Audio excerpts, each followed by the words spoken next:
What's up, gamers? The Red Dragon here, giving you the latest headlines from across the globe. Now, this story that I'm about to give to you could be filed under bizarre news / Earth going to hell in a handbasket type article, and it comes all the way to us from Italy. So this is a headline from this year, and it sounds like a headline from back in the 1600s or before. So here's what happened. In court in Italy, 6 scientists were convicted and sentenced to 6 years in prison for manslaughter. Manslaughter for over 300 people.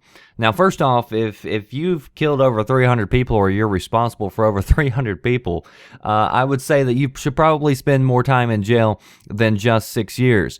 But by the time I'm done with this article, I hope that you would agree with me that these people should not spend 1 day in prison, and it's ridiculous that these people's deaths have been put on the hands of these 6 scientists. So here's what happened. Back in 2009, there was a series of small earthquakes, and these 6 scientists are actually seismologists, they're geologists, they study earthquakes. So what happened was they were asked by a board or a committee, do these small earthquakes, do they mean that a big earthquake is happening? And their recommendation was no. They didn't believe that the small earthquakes were going to be a precursor to a much larger earthquake that would happen sometime in the future. Although they said, of course, you can't discount it. You can't say that it's not going to happen. But our data suggests that it's unlikely that a big earthquake will happen. But in 2009, there ended up being a major earthquake a few months later that ended up taking the lives of over 300 people. So now, because these scientists didn't predict this large earthquake, they're being blamed for it. They're scientists. They're not soothsayers. They can't predict the future. And anybody who's watched any science channel, who's watched anything, if you've watched one video on earthquakes, you should know that earthquakes are completely unpredictable. They happen every day. Hundreds happen constantly. In fact, there's an estimate that there could be up to 1 million earthquakes on the earth per year.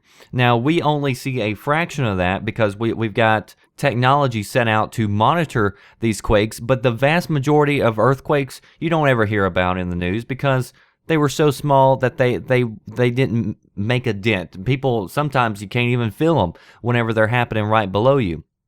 And so sometimes when small earthquakes happen, they're a precursor to something much larger. Most of the time whenever they happen, it's just the earth farting or something, because nothing ever really comes about it. So these 6 scientists went to court, were tried, and convicted, and sentenced to prison for 6 years for failing to predict. Now, this stirs up a lot of problems and issues. I mean, that could open up a whole can of worms. So if you give your research and opinion about something and not stating it as fact, and if you're wrong, then all of a sudden now you can be convicted and tried in court and be blamed for death because your research didn't show what actually happened. And seismologists all over the world who have looked at this case looked at the evidence that the scientists looked at, and they concluded the same thing. They said, look, if I would have had to look at this data back in 2009, I also would have said this doesn't look like something that would cause a major earthquake later on. Because in Italy, small earthquakes happen quite regularly. So I think this story is a story that should definitely not be happening in the year 2012 in a civilized country. And it just blows my mind. And so many people have went and taken the story and they kind of compared it to Galileo being arrested by the church basically for heresy, for teaching that the earth revolves around the sun. And it's true. It's that ridiculous that we expect people to be able to tell us when an earthquake is going to happen, because it can't happen. Nobody can tell you. Nobody. We're still not even close to being able to predict earthquakes. And I think what really happens is so much or so many times something bad happens. People die. Something terrible pops up in the world.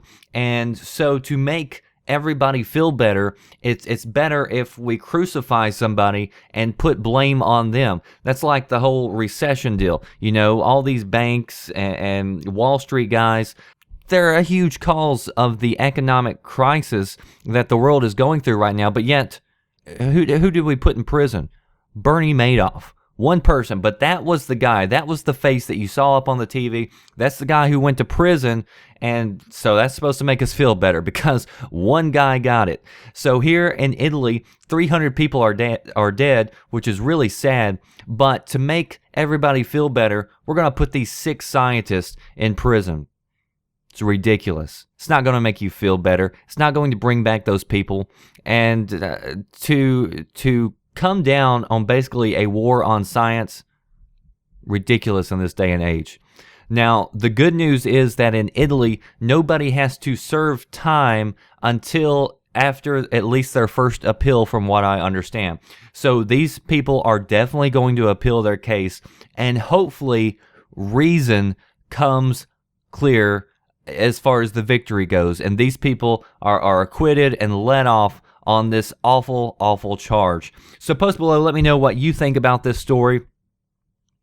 How can anybody agree that this is right to put somebody in prison for failing to predict something? So, I mean, what would have happened if they would have predicted it and it didn't happen? You know, are they going to be charged with some crime for crying foul? Or what if they would have told everybody and nobody would have left? You could just go so many different ways with this story. Linked in the description box if you want to go read this ridiculous news for yourself. That does it for me, The Red Dragon. Please give me a like, comment, and your subscription is always appreciated. Thanks for watching.